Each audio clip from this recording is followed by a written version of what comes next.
that was all my work was really trying to do, was not convince people of conspiracy theories, but to convince the conspiracy theorists, these hard researching, very passionate and compassionate individuals Mm, who are stuck in a loop of this is unbeatable, the darkness is everywhere. And it's right. like, yes, but beneath that, light is everywhere.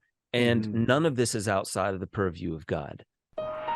When the thoughts are calmly collected and the imagination is properly directed, the dots are easily connected.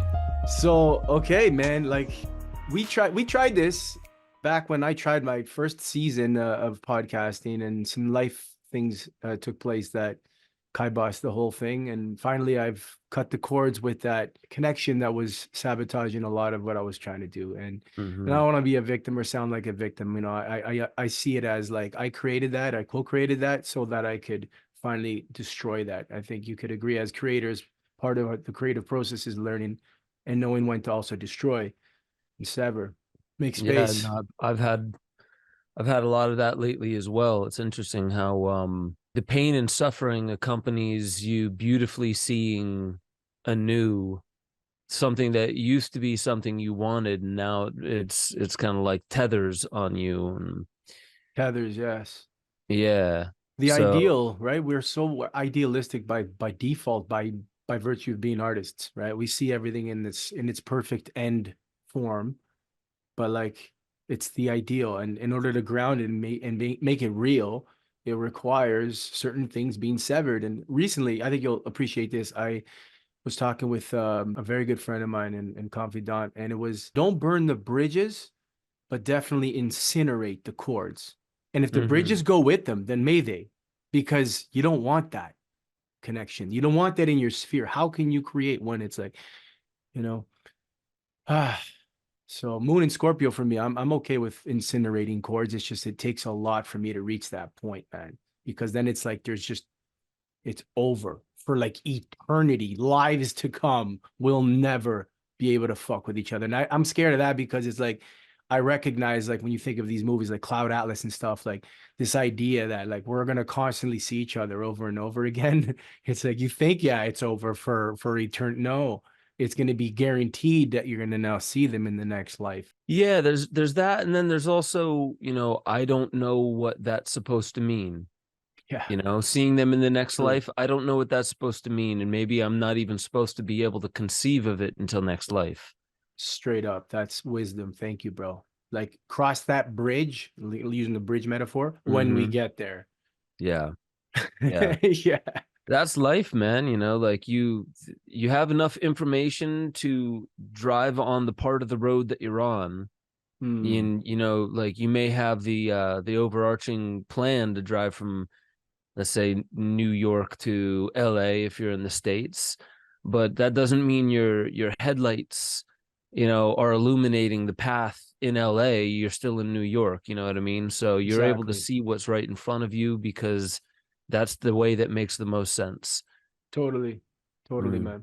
Absolutely.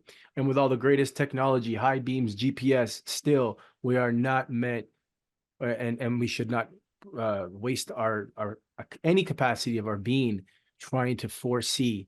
We can set goals to keep us motivated, but like not get lost again in the ideal, and that's a very Sagittarian aspect of our, if we use the archetypes. Sag is like, right, like bullseye, he sees it perfect, but it's like way down there. And it's like in order to get there, opposite of Sag is Gemini, which is utter presence of here-ness. Mm. And it's like every step of the way, you have to sort of have that dichotomy, that balance of still eyes on the prize, but still ever so present to the present of presence. You know what I mean? Like Yeah, totally. So you're that being, saying that we shouldn't be using AI to predict the oh future of God, things and I know we're gonna dive deep quick. I know before we get there, because I know I've, right. I've been following and watching your stuff, and bro, you are one of my favorite modern day contemporaries, man. Like you're a philosopher. First of all, before anything, you're a father. That on top of being everything else to me, because I mean, we knew each other before we were even fathers, right? Right.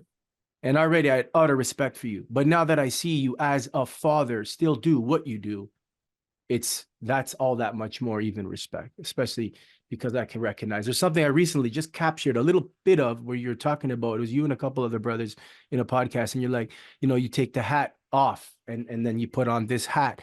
And it reminds me of one of my little raps where it's like, yo, we that kind of cat, different hats, different acts, but we always show up like that, like we're ready. Take the Yeah. stage uncaged.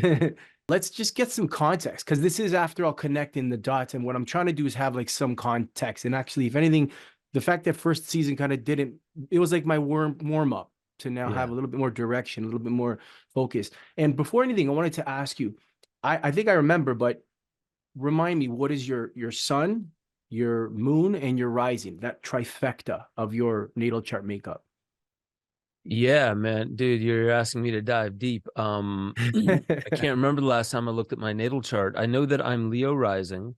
Yes, I remember this. We're Sun both is Leo in, rising. I remember that clearly. yeah, so sun is in Capricorn. Capricorn. Moon, I can't remember whether it was in Aquarius or Scorpio. Scorpio. Yeah, I Really? can't Or remember. Aquarius. I remember it for some reason being in Sagittarius. Maybe it was If Sagittarius. I have some Sagittarius because my wife is Sag. she's a Sag too. Yeah, Yeah. there you go. Wow. Okay. I felt it was Moon in Sagittarius, but yeah. Anyhow, You I could mean, be just it right, gives man. us I'll a, have to look that up. yeah. I've got a pretty ridiculous memory when it comes to those things. I don't know how and why people ask me, how do you remember? And it's like, because it means something to me. It shows me like a certain aspect of the reflection. I believe like different signs, archetypes kind of speak to me in different times, Yeah. reminding me like what I need to pay more attention to perhaps. And with you, I know Capricorn sun with the Leo rising, because we share that. I'm also Leo rising. I've got the sun also though in Leo, but fully see the Leo rising nature of you. You're such a presenter. And I remember when you arrived that time, by divine coincidence, you were in Toronto when I did my first connecting the dots talk at alternative thinking. I remember. And it was like Leo recognized Leo, basically, is what you told me. You're like, bro, you're born for this. You're a Mm-hmm. presenter. You're an edutainer, essentially, because that's the Leo energy. It's like you're teaching and entertaining simultaneously. Yeah. Which is, it's art. Yes.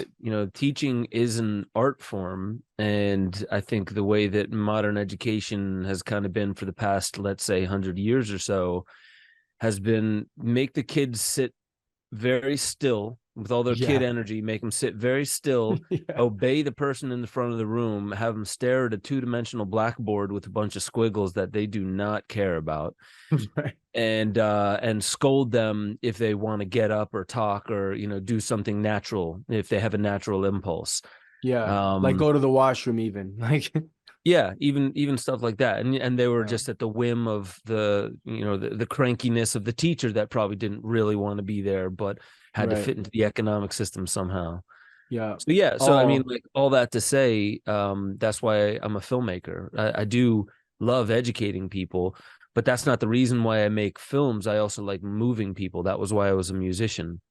And yes. when I started Perfect. making films, I started making them as if I was making music. I'm just adding a Mm. little bit more context to what I'm trying to move the audience with.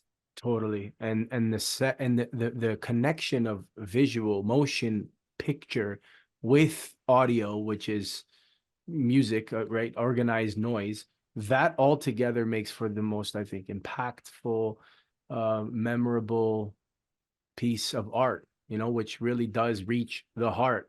I'm dropping bars now, bro. I mean, this is what it's going to be, this whole podcast. I feel it for us because we're both so on this similar, in the same octave, I'd say. Like there's the same keys, but we're in these octaves, bro.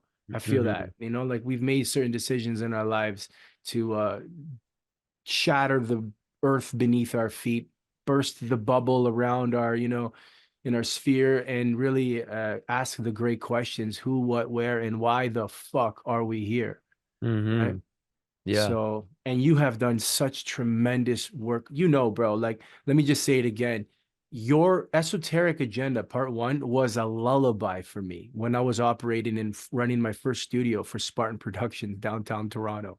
I'd fall asleep to that and it was your voice. And you have I love your narration voice, man. It's just, and I listened to that, and I was literally like letting it seep into my subconscious, because all the way back then you had already put something so tremendously important together. So wow, bro, thank you. And I want to hear a little bit more, going deeper back in the history. Before even that, I want to hear about Hero Sonic.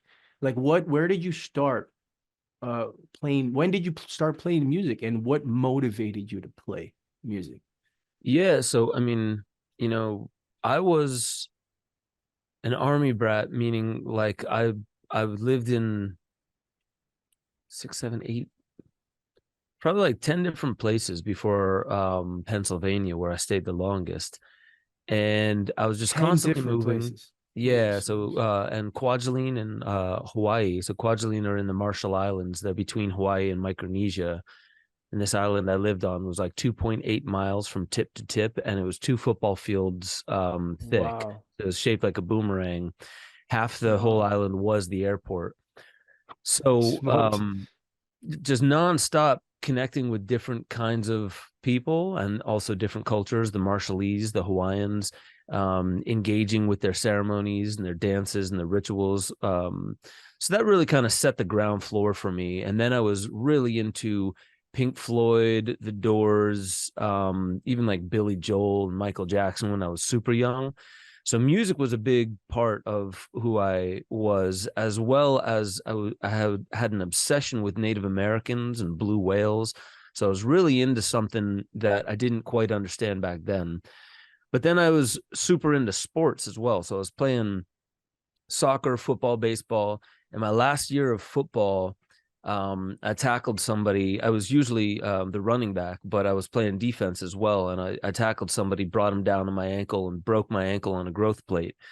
And that was just the end of, like, that was also when I decided something clicked in me. And I was just like, well, I'm done with sports for now. And my brother just bought a guitar, so I bought a drum set. And when we started playing together, I felt this kind of mixed chemistry. He's producing these sounds and I'm producing these other sounds, and they fit together. So I had a deep love for music and performing and writing music way back then. And that And was with your maybe brother, yeah, your yeah. own blood biological brother. That is so special, bro. You guys So got to that just jam. yeah, well, that was age 14. That was great. And then my brother was also the one who taught me how to do film editing. So Amazing. fast forward like just a little bit, then I was in this band called Bad Fish. We were kind of like Chili Peppers and Sublime. We were doing really well. We were like still in high school, and because of that, everybody in high school knew us. Every show we were packing with 300 to 500 people. We were playing at Wow, man. bars where we weren't legally Wow. allowed to be playing, but they were, people returning to see us every single time. So they weren't It was saying no. it was fun, man. And I never had a problem getting up and singing in front of people. Never had a problem getting up and Leo talking in front of Rising. people. Yes, I sir. felt almost more comfortable there. And what I Yes, really yes. appreciated was they would respond to my passion. So like it wasn't just like how well I nailed the notes coming out of my voice. It was the Right, whole ensemble. right. And so that really helped me understand, like, there's some reason why I chose to be up here on stage. I originally wanted to be the drummer of the band. I wasn't as good as this other friend of mine, so he was the drummer. Then I was thinking maybe I'll be guitarist. This other guy, it was the only instrument he played, and we were just deciding to start a band together. So I just naturally became the singer.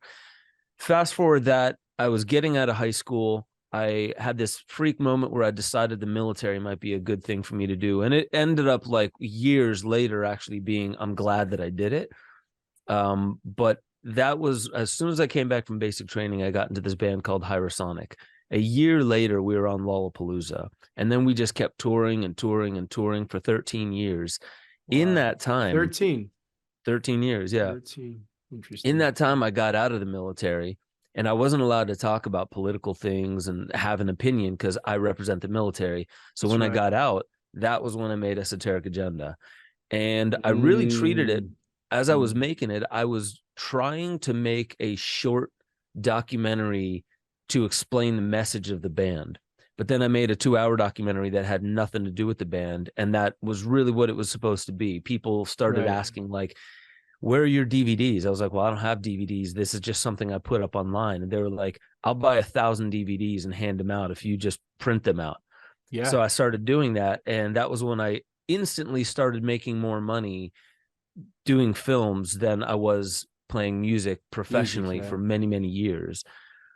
So that was kind of like this segue into people were like, hey, come. Actually, my first talk was in Toronto, but it was a small kind of anthroposophical talk. I started doing Anthroposophical. Break that down for our listeners. I mean, most of my listeners would definitely know what that word means by now, but I want you to break that down, please. Yeah, sure. So I mean, Rudolf Steiner, Yes. early 1900s, he was a theosophist at first, and he was not really following Madame Helena Petrovna Blavatsky, but he knew that there was something real about what was being spoken of in theosophy. And what was it, Annie Besant, and I forget the colonel's name. It was connected but not to a lot of philosophy, theosophy. The theosophy. So philosophy theology, yes. yeah. So specifically to do with God, the philosophizing about God, not just philosophizing, but yes, theosophical So society. Yeah. exactly. And then he decided to make a branch of that called anthroposophy. And that's so that was a Anthroposophy, yeah. branch of theosophy. I didn't know this. Okay. Well, I mean, he didn't keep it in association with theosophy. He split from theosophy because he saw some of the, I think he saw some of the politics that were bleeding in. Yeah. I'm not huge on like I read a lot of theosophy and anthroposophy, but then the shit that was going on in just their relationships that wasn't written about by anybody but other people chronicling it. I haven't gotten too deep into that, but anthroposophy was Rudolf Steiner's, and I think Rudolf Steiner blew H.P. Blavatsky away. 100%. Yeah. Blavatsky got her ego way too involved into it. She was a Leo. He was an Aquarius. Exact opposite. It's an interesting opposition. Yeah, but yeah, for sure. He was Moon in Scorpio like me as well, and he started Waldorf school. He actually did something really big beyond him. Yeah. And eurythmy, so this kind of predates cymatics, and leading to my second film, Kymatica. Yes, that's my favorite. That's to me your magnus opus. I was gonna ask you what you thought your magnus opus was, but I believe Kymatica was it. Sorry, go on, carry on. No, you're right. I mean, the reason why I would say yes to Kymatica is because it was even less of a documentary than Esoteric Agenda was. And what I mean by that was it was really more of like a musical thought piece. I really spent a lot of time on the soundtrack. I spent a lot of time on how I did the narration. Not alarmist, not to put people in their kind of amygdala, but to just to talk about the shadow in a very untriggered space with music that kind of carries the vibe but doesn't go super epic, orchestra, this is a horror movie type of thing, which a lot of documentary makers started to do that. They would have, to me, just not the exact right sound piece for what exactly they were saying. And that's usually because I was lucky to be a musician, so I wasn't lifting sound pieces from elsewhere being like, yeah, I guess this kind of fits. I was making 100% of the soundtrack. You were scoring. So I really was making music. Yeah. So where was I? I hopped off on anthroposophy. So and like you said, even eurythmy, which predates even cymatics, and then that's how you veered into basically anthroposophy being that's your interest is the philosophy of anthropos, of people. Like I was asking you to define it. Anthropos is Greek for people. Yes. So we go from like God philosopher to philosopher, which is just the lover of wisdom. But now we're getting more specific. Anthroposophy. So philosophy of who is the anthropos, the human in the midst of all this.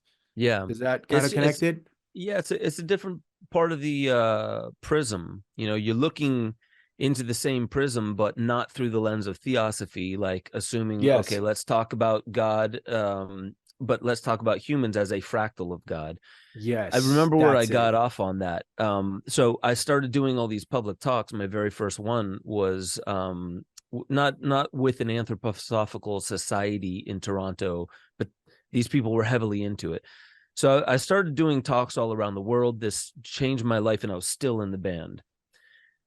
While I you're still never in the left band. my love for music, never left it. But at this one point, it was around 2013, I just decided I needed to put it down for a while and discover myself. So I stopped with music, and then with my now wife, Barbara, we just traveled. We did Burning Man. We went to Peru. We did a speaking tour in Australia. We were just going everywhere.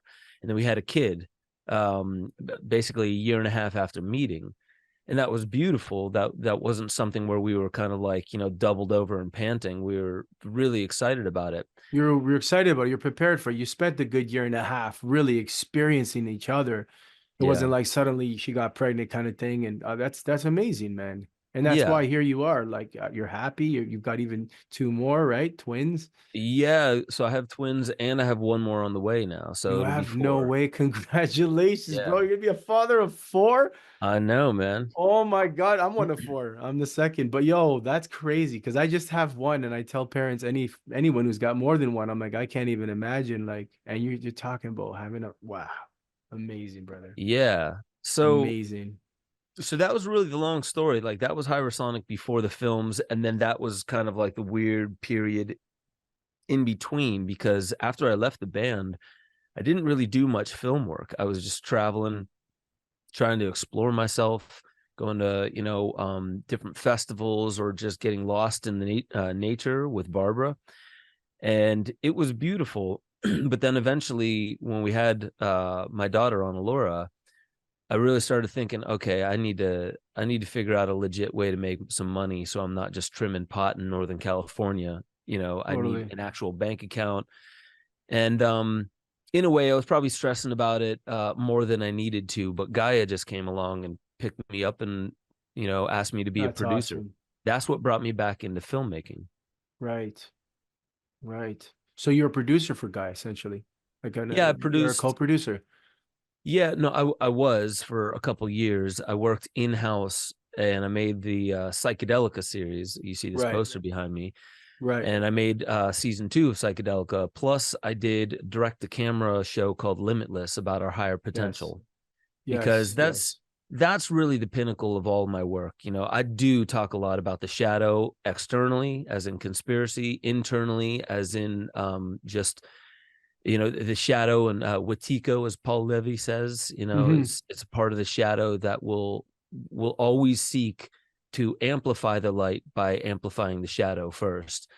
And Shit that's always first, been my. in that Yeah, order. Exactly, exactly. which is where, like, I didn't know that before I started reading Paul Levy, but that's exactly what I was doing with my films. Good. I would Yes, always leave the solutions for the end, because yes. like, you start with where we're at, and then that settles people into a proper orientation, if I've done my job right, about what the nature of the problems are.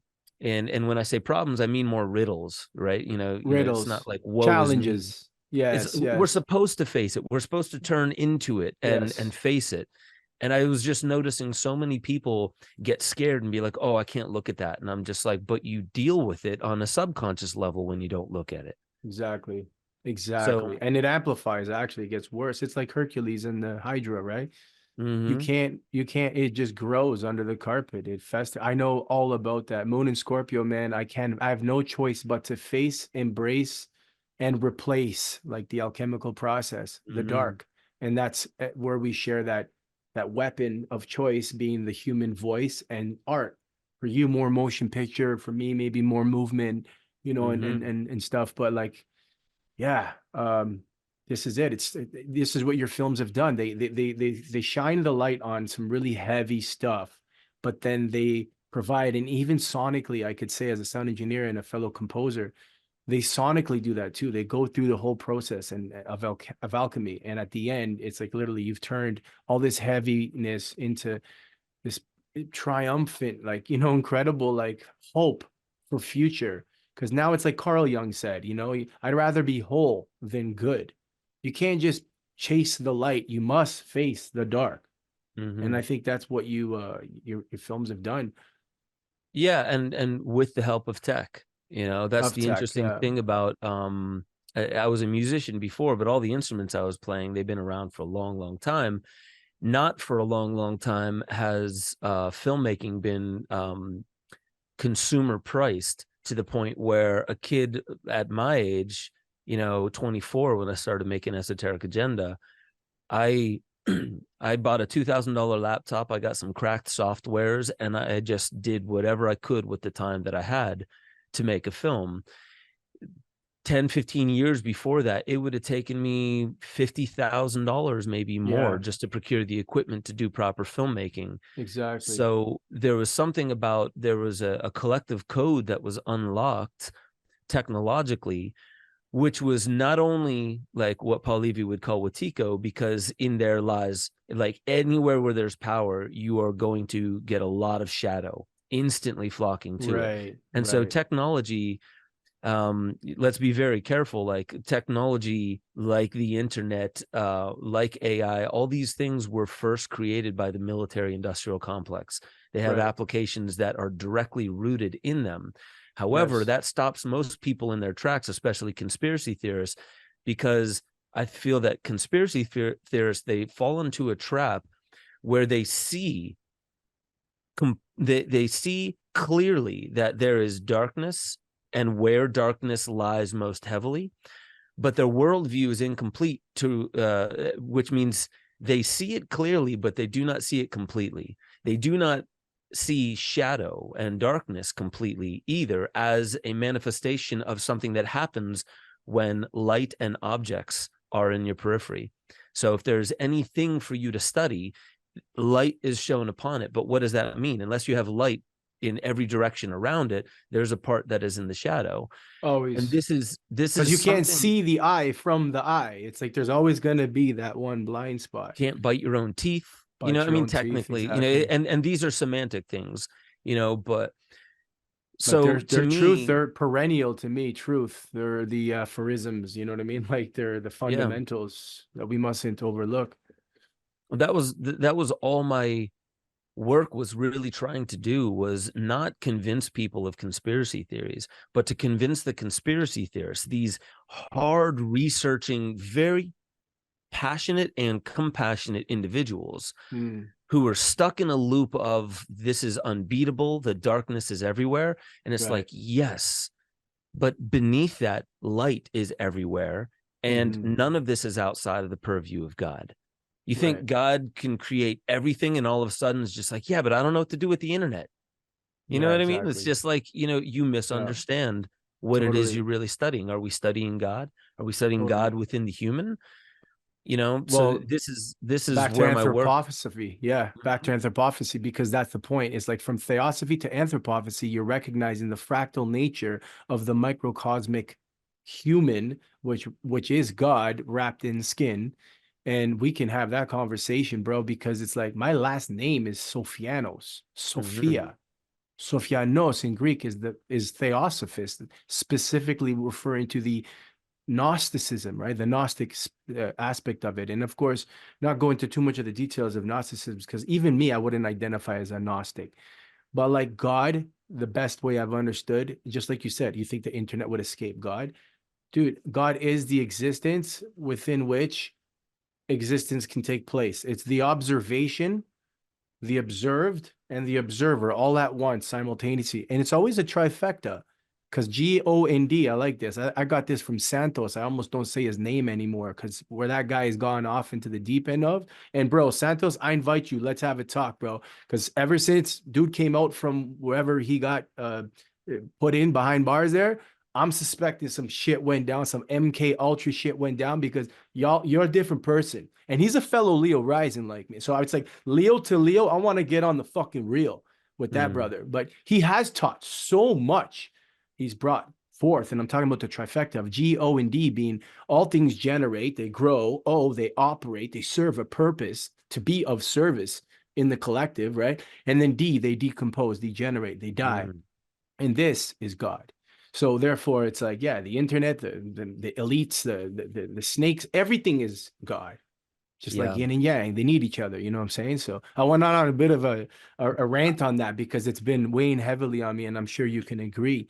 There's a brother in the world that we all like respected like highly, and now it's like he seems to be just like the spokesperson of flat Earth, as if he doesn't have anything more to share with us and teach us. Yeah.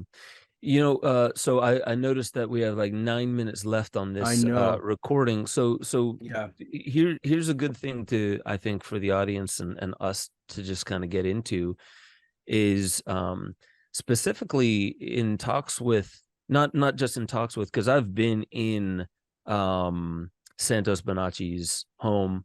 I've met his family. I've felt his heart. He's got all that in spades.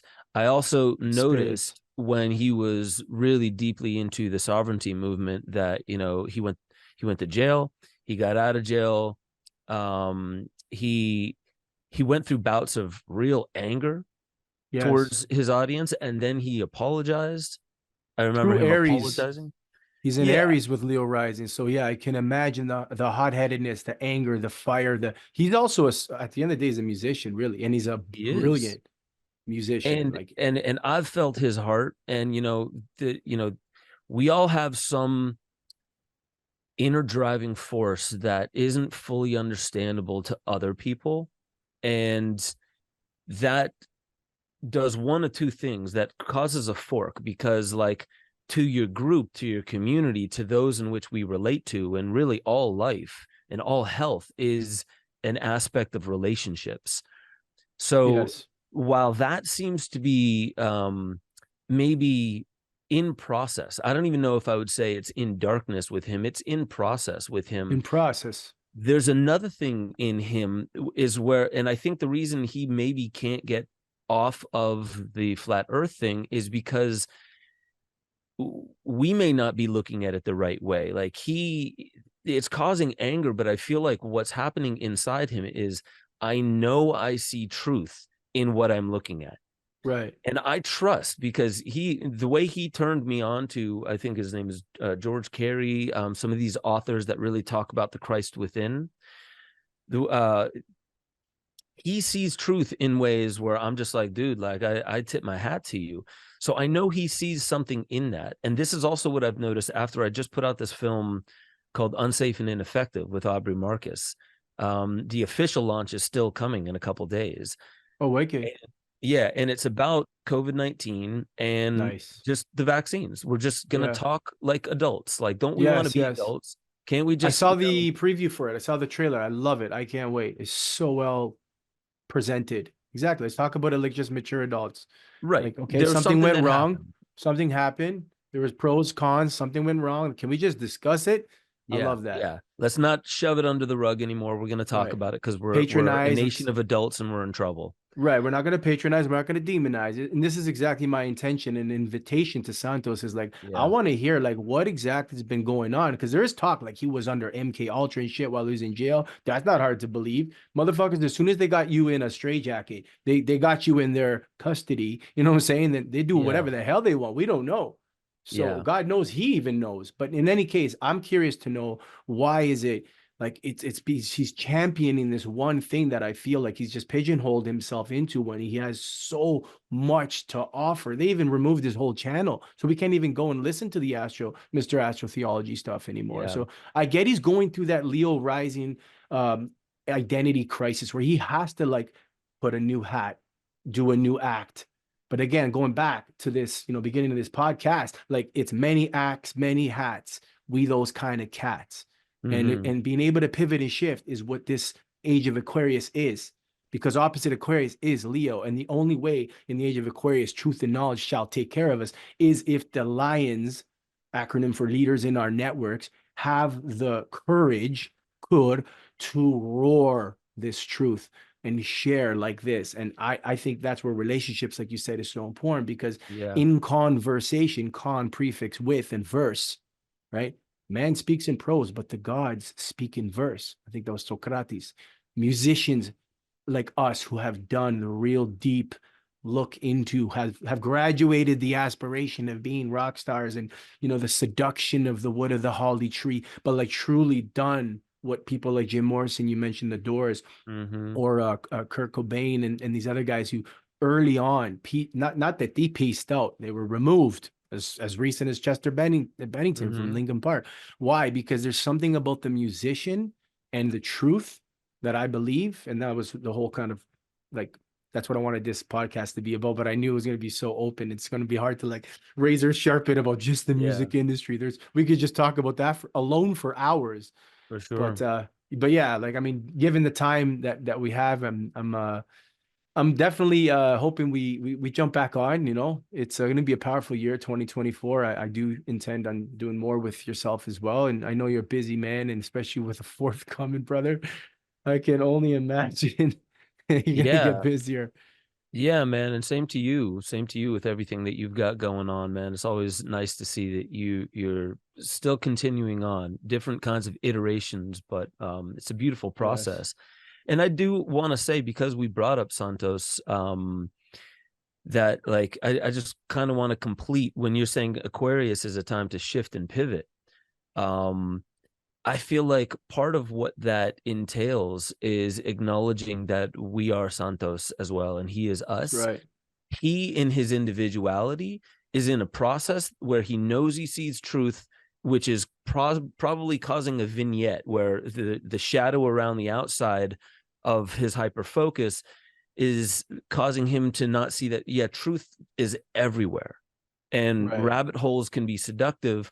However, Right. there may be a reason why the collective needs there to be a piss and vinegar, Santos Bonacci out there on this one thing, Right. because reality is just so much weirder than we think it is. And I'm noticing this one thing, when it comes to flat earth, I don't mind you. If you're completely into it, you probably research more than most people out there. That's right. If you're into the no virus theory, I've been looking at it, and dude, I can't refute what they're saying. There's an interesting thing about Well, they never isolated it on a petri dish. You know what I mean? no, Obviously, because if they did, then we know they would instantly be tracked right back to the very creators who then patented the shit. So of course, it's like it's never going to be shown as. I think there is a bioweapon out there. But anyways, yeah. continue your point though. So the reason is because we have this old model inside of us, almost like an algorithm that's like, refute that model because this model must be the truth. Mhm. And then when you hop off one model, like, wait a minute, this model seems better, you model hop, you go to Model another hop, yeah. model. To me, I think that's the old mentality, that's the old lower algorithm of where you find truth. The yes and. I do not refute Yeah. flat earth. I don't refute round earth. Yes, I don't and. refute viruses, nor do Exactly. I refute the absence of there being any virus out there. Because in that, I'm actually liberated. I'm an artist. I'm not an evangelist sitting on a platform. Right. So I find myself like, all I really care about doing is getting you on the other end of my film or my music, you, the audience member. I care about moving you to become more of who you are. I don't give a fuck if you think it's flat, round, a cube, a hologram. I don't Exactly. give a fuck if viruses exist or don't exist. Exactly. Are you awakening? And becoming more, like you said, of who you are. Yeah. Exactly. Rising to the occasion of that invitation, which it's like, come get here. I feel that about you. It's like, I'm here. This is the Capricorn Leo rising now. Like you, as a Capricorn, I see have reached the top of this, mountain, so to speak, like the goat does, right? Practically one step at a time. And it's like the Leo in you is also like me, is like when I'm doing backflips and all this shit for these kids, I'm like, you can be everything you see that I'm doing and being. So like your intention, I feel it's like leaving a trail of hope for those who need it most. I've got a whole verse just on this. You're leaving your mark. You're playing your part. You're healing the heart, transmuting the dark. Like you're doing all of the work, bro. And I think I like to just end it with this context. I mean, I think it cut me off right as I was totally connecting the dots. Literally, like I was dropping bars, just acknowledging who you are, bro. You're a star in my eyes. And it is such an honor to call you friend and to just coexist with you as a species called humanity in a timeline of most need, where we can practicalize, if that's a word, this esoteric information. And that's, I feel like, what you've been doing and trailblazing. So thank you so much. I look forward to the next one, man. I feel like we deserve another one after this. This was felt so short, but that was Yeah, the no, for intention. sure. We really just warmed up in this one. We'll definitely do it It again. was just a warm up. Exactly. I almost feel like I Yeah. should have my Rocky hood on over here. Speaking of Rocky, we got snow falling out there. We got. I will. Yeah, yeah. We literally did a Rocky 4 style workout out on the lake, on the frozen No lake there. We shit. brought the stability ball, the weights, skipping ropes, everything. I want to Yeah. see it. Yeah, yeah, you bet, man. To be continued for sure, man. For sure. This was just the warm up. And yeah, man, when the thoughts are calmly collected and the imagination's properly directed, the dots are easily connected. And especially when you're collaborating with a brother like yourself. So I really do want to have you back on the podcast, man. Yeah. Yo, Nico, this has been awesome, man. Let's do it again. Absolutely. Much love and congratulations again to the forthcoming. Thank you. The forthcoming in the oven, man. Beautiful. Peace, brother. Peace out.